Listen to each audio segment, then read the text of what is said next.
Hello, Jesse Good here. Today we're taking a look at the LEGO Harry Potter Beauxbaton Carriage Arrival at Hogwarts, which has 430 pieces, 4 minifigures, and it retails for $50 in the United States, where it's probably a retail exclusive, but I got mine at Legoland, California. So I'll start with my favorite minifigure of the set, which is Fleur. Now we get Fleur in 2 other sets this wave, but none are like this version. The outfit to this one is exclusive in this set. I love the dual molded legs, which use a light royal blue at the top and then a dark blue at the bottom, which just mends for a really nice plain dual molded legs that can be used outside of this situation. The face print is exclusive to this set. So yeah, all the other Fleurs do not use this face print. They actually use the face of Ellie from Jurassic Park, which looks more like Laura Dern than it does Fleur. So I'm glad that they have an exclusive version in the set. It's just odd that it's only in this set. Love the shocked facial expression there.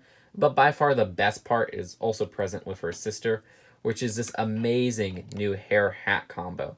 It's a hard plastic, it has a ponytail at the back, this brimmed hat at the top, and it is dual molded and it's just made very well. And that fits on just like that, and it works very, accurate to the movie. And I'm glad that they made this piece, even if it's exclusive to this one set.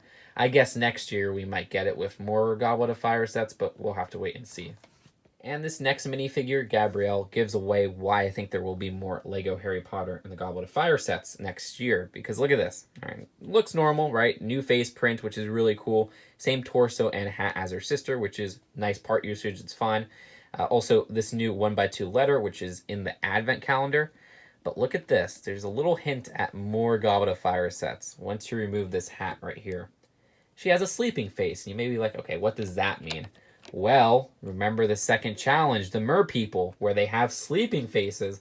Why would they print a sleeping face in this set? Well, they're reusing that face print that they're going to use in an upcoming Mer People set. That's my guess. I have no confirmation, but it's still very useful, even if they don't release a Mer People set, which I don't know why they wouldn't release a Mer People set. Heck, a Mer People set should have been in this wave, but that's for another day. And of course, being a Beauxbaton set, it makes sense to include Madame Maxine, which the design of her is different from the Clock Tower set. This is a new outfit. Love the printing on the torso. And even though they didn't make a new long leg piece for this one or the Clock Tower version, I still think it works better than, I guess, the smaller dress piece because it just has a bit more clutch power on the studs. And I like how there's not only printing on the front of this, but at the rough side at the back, which I was not expecting. That's actually really cool. It's a really nice print that continues from the torso down. One really odd thing, though, is that she has a different hair color than in the Hogwarts Clock Tower set, which in the movie she has brown hair, dark brown hair, so I don't really know why they went with black here. But at the back, she does have a worried facial expression. And finally, we have Hagrid. And rarely do we get new variants of Hagrid, and this one is his Yule Ball outfit, which is great because that was missing from the Hogwarts Clock Tower set, so I'm really happy they included it here. Really, there's some new torso printing at the front, and that's it, but still very nice to get. He has his paddles to guide the landing of the carriage. And, of course, the same pieces used since 2018 for Hagrid with a face print underneath. They do include a little bottle as an accessory with Hagrid as well, which I couldn't recall which scene that is from, but it's just thrown in here. That's pretty neat. For the builds of the set, we have just one, which is the carriage. Of course, that connects to this front part via some clips. So we'll take a look at the carriage build and then the section with the winged horses next. So the carriage has such an elegant look to it, and that's probably thanks to not only the different build styles they use here, but the light royal blue coloring found throughout, which gives us some new pieces in that coloring, which is really nice. There's actually a lot of nice recolors for pieces that might be exclusive to this set. For example, I don't think any other sets have this lantern in a pearl gold, nor this door in that light royal blue, or the Nexo shield in that light royal blue. So it's going to be a great parts pack for mock builders. And if you look at the sides, both of them have these doors right here. This one is actually blocked by a wall, and that plays into the feature of this set, which we'll get to in a little bit, and I really like how that came out. At first, I just want to take a look at the exterior. The front has a 2x2 jumper to fit Madame Maxine on, and that is the area that attaches to the winged horses. And this is actually on one of those rotating 4x4s, so it can move back and forth and make those turns that are necessary. Also underneath, I kind of like how they did the detailing using one of those pins at the end to a bowl piece. At the back, there's a chest here. Inside the chest, there's 3 teacups, which is a newer piece introduced in LEGO minifigures of all themes. That just fits inside there. And that can be removed easily because it's on another one of those 2x2 jumpers. Also, I like how these pieces right here are attached via these clips to almost give like a sleigh end design. I don't know, making it tilted gives that impression. And they do more of that tilting and positioning with these back window areas where they just kind of slip into place in this sloped design. And that gives it more of a curved look or even like a triangular look at the ends. And like I said, nice to get those little lantern pieces in that coloring. And for the interior of the carriage, you can get a look at it by opening this door here, the one not blocked by the wall. But if you want a better look at it, you gotta activate the play feature. So to do that, go to the side with the door that's blocked by a wall.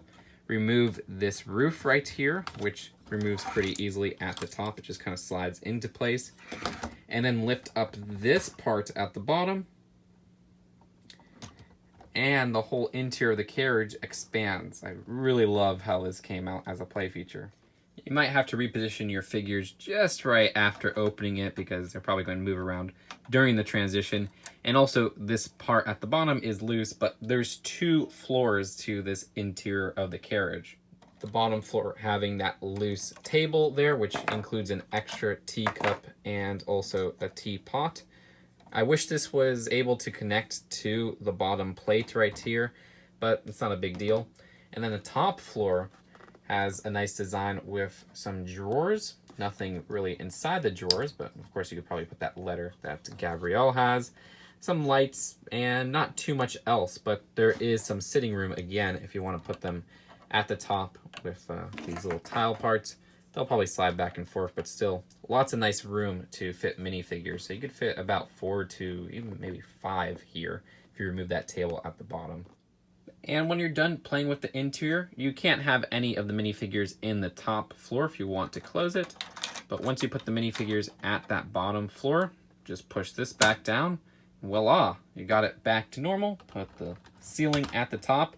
And it looks like you never opened it in the first place. I just love how smooth that play feature works, but we still have more to the carriage. Of course, that's the section with the winged horses. They're not called Pegasus in the world of Harry Potter. This part at the back is how it clips on, not too much in the build here.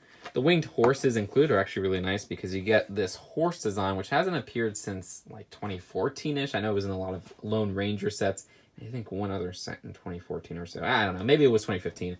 But in general, it's been a while. Actually, yeah, it was a Scooby-Doo set from 2015 that we last got these with the white base and the black part at the front. Now, what is new are these Pegasus wings in white. Don't think those come in any other sets, so that's really useful. And those do kind of overlap, and in general, it's a little bit cluttered up here, but in the movie, there's actually like 6 or 7 of these horses, so this is more downscaled, and even that gets a little bit cluttered. Of course, this is a newer horse design, so you can move the head up and down, and also the hind legs move. But either way, that's really it to this build. Let's just connect it back to the carriage. And voila, there you go. It's connected again, and that's really it for the build of this set. Let's take a look at the packaging and then the final verdict. So here is the box for this set, which is the typical $50/$40 box size.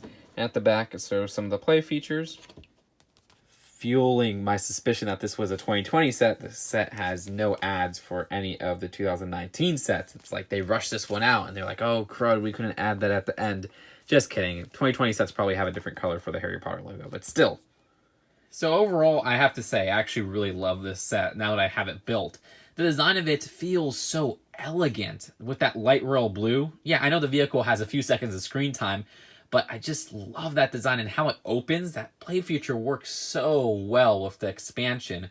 Beyond that, though, there's just some great pieces in here that have exclusive colors, and this is exemplified with the minifigures, where each minifigure is exclusive for one reason or another, and they go above and beyond. Like, they use a new face print for Fleur for some reason. I don't know why. My guess is actually that this was a 2020 set that they were releasing early in this wave, because they also have like a new hair hat combo, And Gabrielle has a face that seems to link with the Mer People set. So glad we got a new outfit for Hagrid, because Hagrid doesn't usually get new outfits. And it is strange that Madame Maxine's hair is inaccurate in the coloring and different from the Clock Tower set, but still, her new outfit's cool as well. Don't have much complaints here. I do wish it was $40 versus $50. It's not the biggest price out there that is like disappointing me, but it does seem like they could have either included more to the build or just make the set cheaper. So I'd rate this set an A overall. Great job, LEGO, on a vehicle that had such little screen time. So what do you guys think? Leave your thoughts in the comments below, and I'll see you guys later. Peace out. Bye.